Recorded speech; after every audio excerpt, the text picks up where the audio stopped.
Hi hello అందరికీ నమస్తే. Welcome to my channel Shranthi Venkateshwar. ఈరోజు రెసిపీ ఎగ్ మసాలా కర్రీ అండి. అది కూడా మనం రోడ్డు పక్కన దాబాలో తింటాం కదా, అదే టేస్ట్ తోటి అదే ఫ్లేవర్ తోటి ఉంటుంది. ఈ కర్రీని మనం బగారా రైస్ లేదంటే జీరా రైస్, ఫుల్కా, చపాతీ దేంట్లోకైనా చాలా టేస్టీగా ఉంటుంది. ఇప్పుడు ఆ కర్రీ ఎలా చేసుకోవాలో చూద్దాము. ముందుగా ఒక బౌల్లో ఎగ్స్ మునిగేంత నీళ్ళు పోసుకొని అందులో మనకు కావాల్సినన్ని ఎగ్స్ వేసుకొని బాయిల్ చేసుకొని పక్కకు పెట్టుకోవాలండి.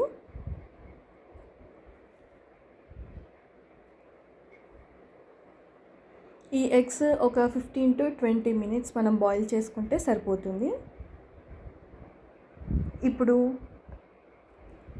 ఒక మిక్సీ జార్ తీసుకొని అందులో ఒక 1 టేబుల్ స్పూన్ వరకు మిరియాలు, అలానే ఒక 1/2 టేబుల్ స్పూన్ వరకు సోంపు, అందులోనే ఒక 1 టేబుల్ స్పూన్ వరకు జీలకర్ర, అందులోనే ఒక 1 టేబుల్ స్పూన్ వరకు ధనియాల పౌడర్ కూడా వేసుకొని ఇలా మిక్సీ చేసి పక్కకు పెట్టుకోవాలి. ఇప్పుడు ఇంకో మిక్సీ జార్ తీసుకొని మనం ముందుగానే కట్ చేసి పెట్టుకున్న టమాటోస్ అండి, ఇవి పెద్ద సైజ్ టమాటోస్, నేను 3 టమాటోస్ తీసుకున్నాను. ఇందులోనే ఒక 7 లేదా 8 పచ్చిమిర్చి కూడా వేసుకోవాలి. అలానే కొద్దిగా కొత్తిమీర, ఒక 10 వరకు జీడిపప్పు, కాస్త పెరుగు, అలానే ఒక 1 టేబుల్ స్పూన్ సాల్ట్ కూడా వేసుకొని మిక్సీకి వేసి పక్కకు పెట్టుకోవాలండి. ఇప్పుడు ఒక స్టవ్ పైన ప్యాన్ పెట్టుకొని ఆ ప్యాన్ కాస్త వేడైన తర్వాత షాలో ఫ్రై కోసం ఆయిల్ వేసుకోవాలి. ఇలా ఆయిల్ వేడైన తర్వాత మనం ఎగ్స్ని సగానికి కట్ చేసుకొని ఇలా వేసుకొని ఫ్రై చేసుకోవాలండి. ఇలా ఫ్రై చేసుకుంటే ఎగ్ కర్రీ టేస్ట్ చాలా బాగుంటుందండి. ఇంకా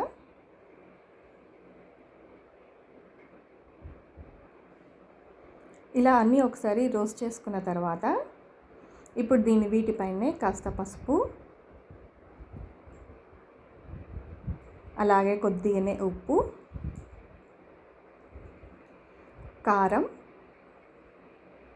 అలానే మనం ముందుగానే పౌడర్ చేసి పెట్టుకున్నాం కదండి మసాలా, అది కూడా వేసుకొని పక్కకు పెట్టుకోవాలి. ఇప్పుడు ఇంకో స్టవ్ పైన ప్యాన్ పెట్టుకొని దాంట్లో 2 లేదా 3 టేబుల్ స్పూన్ వరకు ఆయిల్ వేసుకోవాలి. ఈ కర్రీకి కాస్త ఆయిల్ ఎక్కువే పడుతుంది. ఆయిల్ కాస్త వేడైన తర్వాత మనం ముందుగానే చాప్ చేసి పెట్టుకున్న ఆనియన్స్ కూడా వేసుకోవాలి. ఈ ఆనియన్స్ మంచి బ్రౌన్ కలర్ వచ్చేదాకా ఫ్రై చేసుకోవాలండి. అప్పుడే టేస్ట్ కూడా చాలా బాగుంటుంది. ఇప్పుడు ఇందులోనే ఒక 1 టేబుల్ స్పూన్ వరకు అల్లం వెల్లుల్లి పేస్ట్ కూడా వేసుకొని పచ్చివాసన అంతా పోయేదాకా ఫ్రై చేసుకోవాలి. ఇలా ఫ్రై చేసుకున్న దాంట్లో మనం ముందుగానే టమాటోస్ తోటి మిక్సీకి వేసుకున్నాం కదా, ఆ పేస్ట్ కూడా వేసుకొని కలుపుకోవాలి. ఇలా ఒకసారి బాగా కలిపిన తర్వాత చూడండి, ఆయిల్ అంతా పైకి వచ్చేసింది కదా, అంటే ఇప్పుడు బాగా ఫ్రై అయింది ఆ పేస్ట్ అంతా.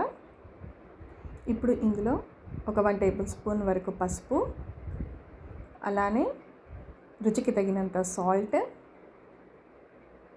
కొద్దిగానే కారం యూజ్ చేస్తున్నానండి, ఎందుకంటే మనం పచ్చిమిర్చి కూడా వేసాం కదా, అందుకు కొద్దిగానే వేస్తున్నాను. మనం ముందుగా మిక్సీకి వేసుకున్న మసాలా పౌడర్ కూడా వేసుకొని ఒకసారి బాగా కలుపుకోవాలి.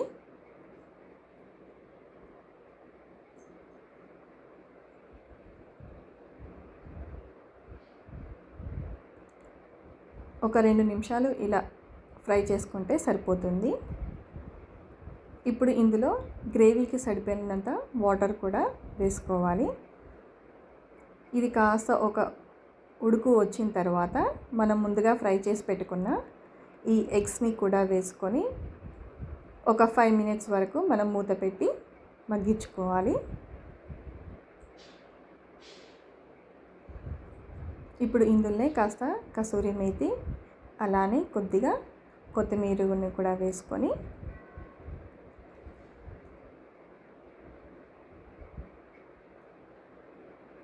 సర్వ్ చేసుకోవడమేనండి. మీకు నా ఛానల్ కనుక నచ్చినట్లయితే